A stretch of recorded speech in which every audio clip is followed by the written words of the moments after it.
Ultimate Guide to Frozen Shoulder, Table of Contents, Static Shoulder Stretches, Cane Range of Motion Exercises, Pulley Exercises, Anatomy, Strengthening Exercises, Scapular Stabilizer Exercises, Rotator Cuff Exercises.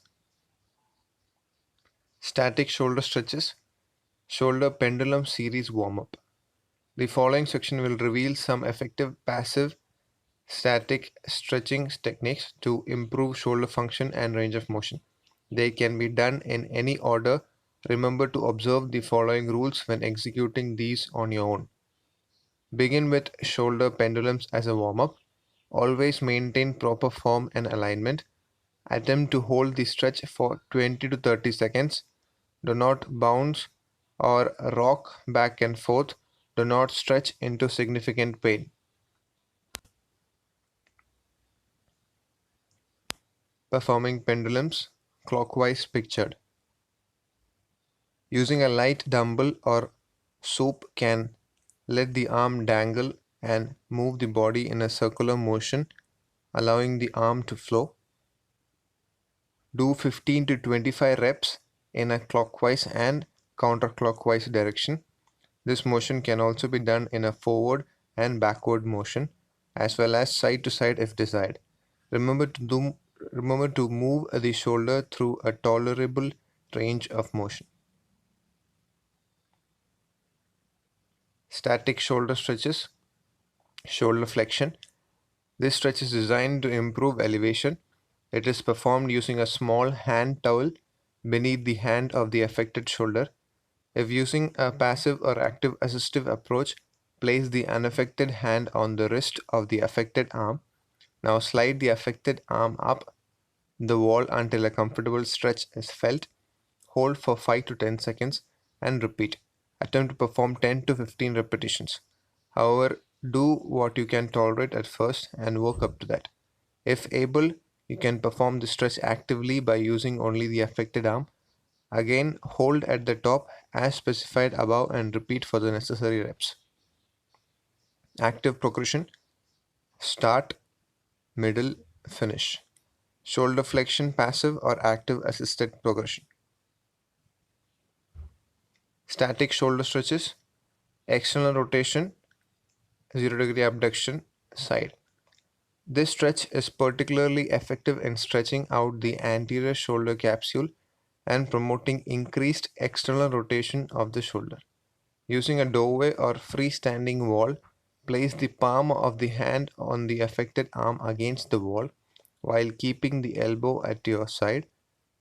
Next, gradually rotate the lower body, effectively externally rotating the arm until a comfortable stretch is felt. Hold that position for 5 to 30 seconds and repeat. The goal for total stretch time should be 60 to 90 seconds. However, do what you can tolerate and work up to that. Doorway method. Notes in the above photos, the rotation of the lower body accomplishes the stretch while the hand and elbow position remains unchanged. This is important. You do not want the elbow to lose contact with the body during the stretch. External rotation, 90-degree abduction.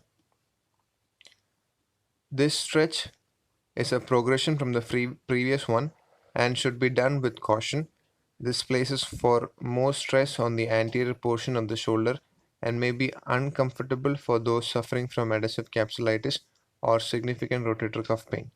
It aims to improve external rotation with the arm positioned away from the side of the body as needed for many activities of daily living, such as dressing, fastening your seatbelt, and any type of throwing motions. Again, using a doorway or wall, position the affected arm with the elbow bent to 90 degree against the door frame or wall.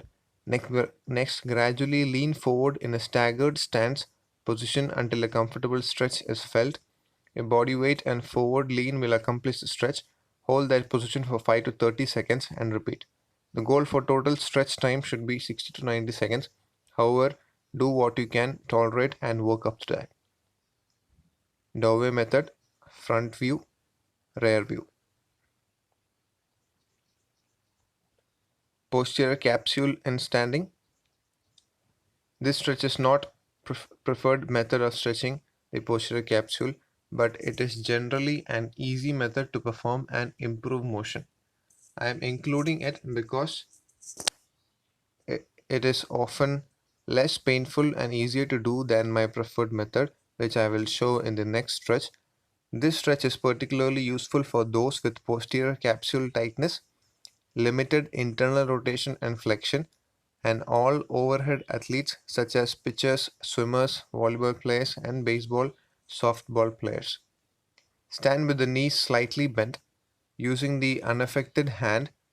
Place it around the forearm of the affected arm and gently pull the arm across the front of your body until a comfortable stretch is felt.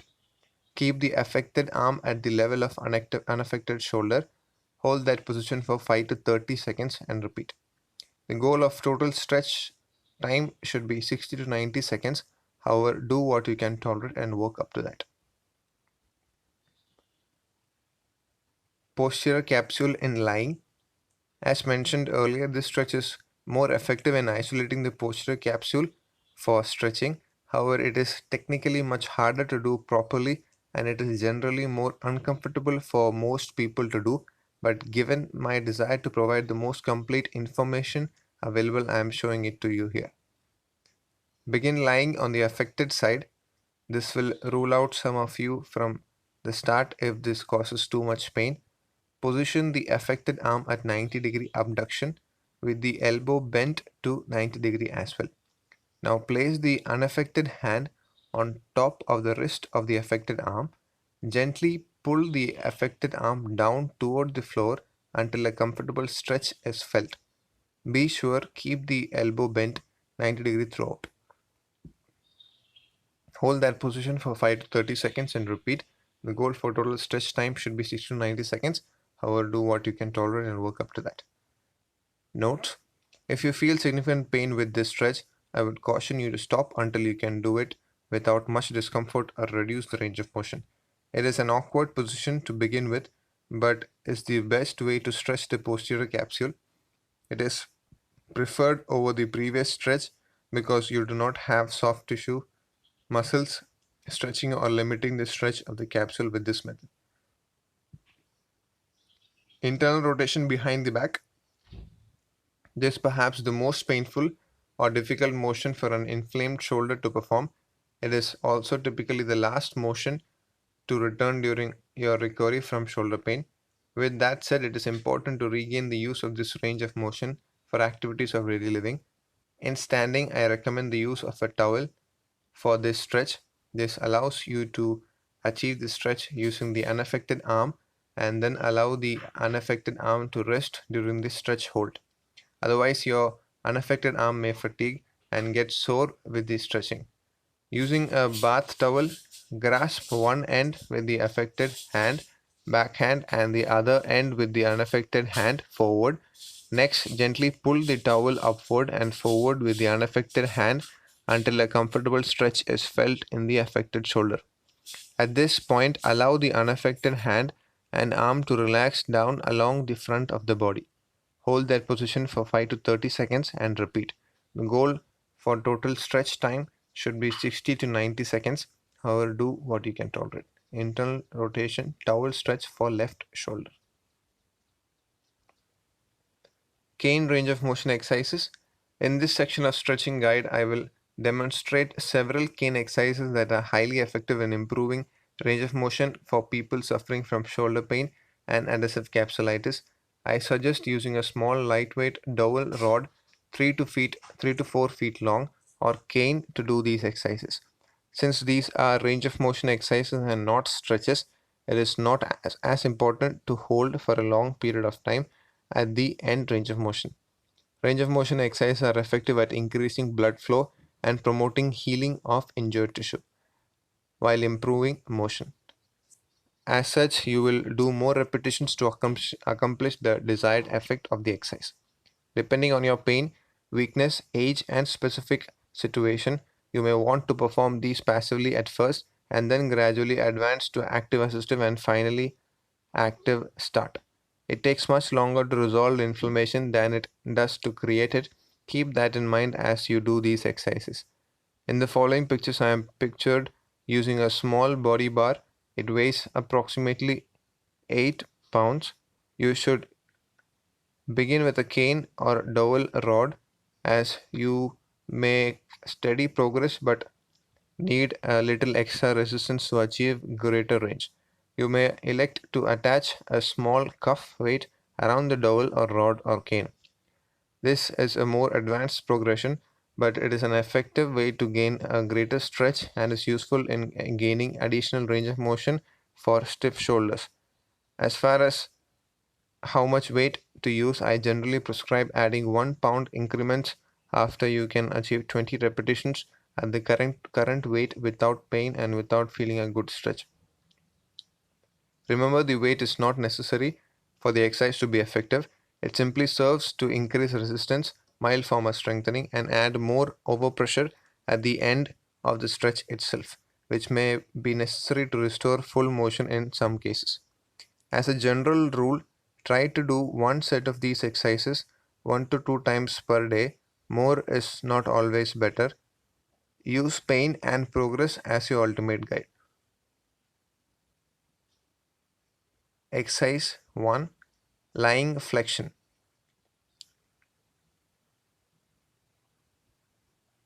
Lying flat on the floor eliminates the resistance of gravity. This is a plus if your shoulder is already inflamed. You will begin holding the cane with the hands about shoulder width apart and shoulder flexed to 90°.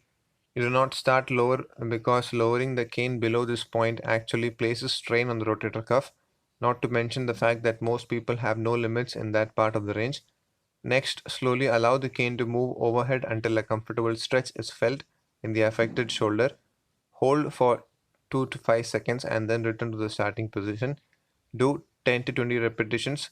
This exercise improves overhead reaching and elevation.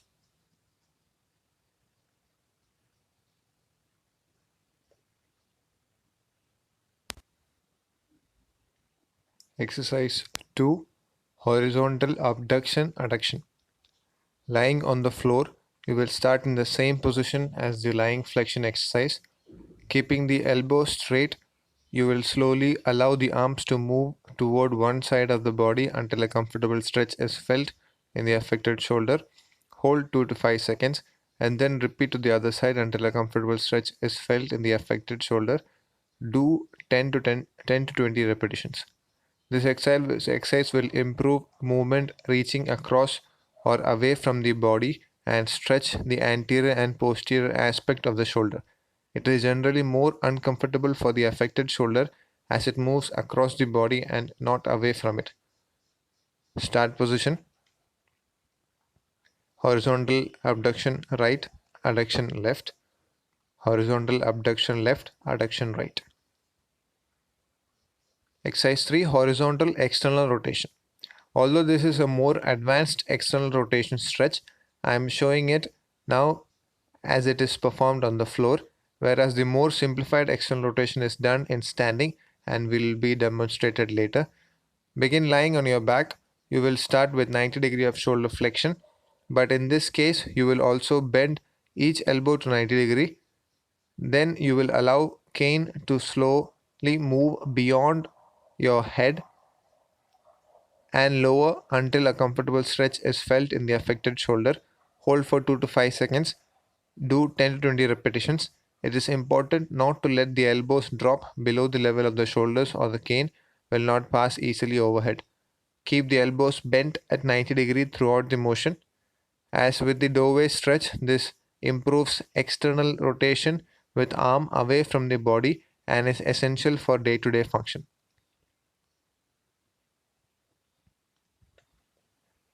Standing external rotation. Although this is a standing exercise, it is easily on the shoulder as gravity is still eliminated and does not apply force against the shoulder. It also stretches the shoulder in 0 degree of abduction, whereas the lying version stretched it in 90 degree of abduction with gravity eliminated. Begin holding the cane, palms up. with the elbows at the side.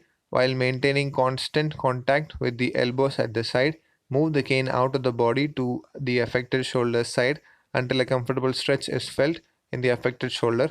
Hold for 2 to 5 seconds. Do 10 to 20 repetitions.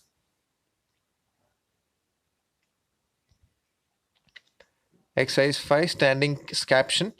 The particular exercise is an effective way to improve overhead elevation without causing significant rotator cuff pain. This is possible by keeping the arm in the scapular plane, which is about 30 to 40 degrees to the left or right of straight ahead motion depending on the affected arm. This position allows the most freedom of movement for shoulder and minimizes soft tissue compression. Begin in standing and the affected shoulder's hand on front end of the cane, thumb up position. The unaffected hand should rest comfortably on the lower end of the cane and guide and do much of the work to raise the cane. Next, slowly raise the cane up until a comfortable stretch is felt in the affected shoulder. Hold for 2 to 5 seconds. Do 10 to 20 repetitions. Be sure to lower slowly as well as not to place any undue strain on the shoulder.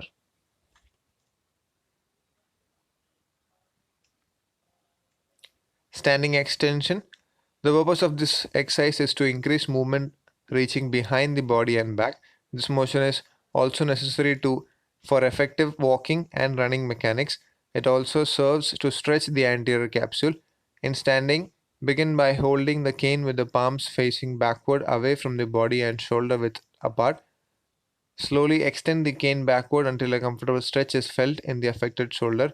Hold for 2 to 5 seconds. Do 10 to 20 repetitions. Be careful not to lean the body forward during the exercise, as this is how the body compensates for limited shoulder extension. Standing flexion. This is a progression of the lying flexion exercise pictured earlier. This version is more difficult because now you have to raise the cane against gravity, which makes it more challenging. You will need to adjust the contribution of the unaffected arm based on pain or weakness in the affected shoulder. Begin with the cane flat against the body with the hands shoulder width apart.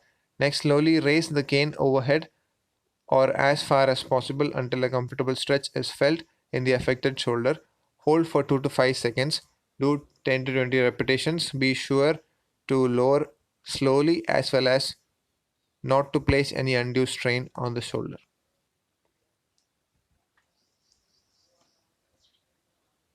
Standing internal rotation. This exercise is intended to improve ability to reach behind the back for daily activities, including fastening a bra, tucking a shirt, getting a wallet out of the back pocket, or even putting a belt on. As mentioned earlier, this movement is perhaps the most difficult to restore, and it certainly places the most stress on the shoulder and rotator cuff. Begin in standing similar to the standing extension start position with the palms facing backward and away from the body. Raise the cane straight up toward the ceiling until a comfortable stretch is felt in the affected shoulder. Hold for 2 to 5 seconds. Do 10 to 20 repetitions. Keep the cane against the body during the movement. Remember not to force the motion, as this exercise, if done too aggressively, will certainly increase your pain and inflammation. Pulley exercises. In working with frozen shoulder, I usually advise getting a home pulley. They are inexpensive and easy to use. By placing a pulley over the door, you can now work to improve your overhead motion in a seated position. Again, it may be necessary to begin passively prior to actually letting the affected arm do some of the work. With the pulley, you can let the unaffected arm raise the painful arm up and hold it for a period of time, 5 to 30 seconds, in that functional position. One major advantage of the pulley is that it offers smooth, consistent motion. In addition, you can use the unaffected arm to move the affected arm, which serves to minimize inflammation. I have found the pulley to be a beneficial aid to use at home. It can be used as an extension of the warm up after pendulums or done as a part of the exercise program. In my personal experience, I have found it more beneficial to do in conclusion after performing all of the other stretching and range of motion exercises, as you may feel like your shoulder has loosened up and you now have more available motion with the pulley. Either way, I recommend using it in your recovery. Notes in the pictures above the affected arm is the left arm. You begin with the affected arm in the down position. Next, use the unaffected arm to pull the affected arm upward until a good stretch is felt. This is a passive stretch. Try to keep the shoulder blades squeezed down and in with this exercise to prevent shoulder impingement.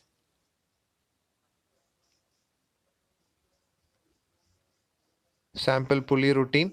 Perform 10 to 20 repetitions of up and down movement, full range available. Next, raise the arm affected 10 times and hold for 10 seconds, somewhat vigorous stretching. Finally, raise the affected arm up and hold for 1 minute. Repeat 1 to 3 times as tolerated, low intensity and longer duration stretch. I found this method effective in gaining additional overhead motion. However, I encourage you to experiment and discover what techniques are best suited for you based on your pain tolerance and result. In the next section of the book, I am going to cover basic muscular shoulder anatomy and some key strengthening exercises that will help you prevent muscle atrophy and strength loss while serving to improve function of your scapula and rotator cuff. Strengthening the scapular stabilizer muscle and rotator cuff is essential if you want to regain full use of the shoulder again.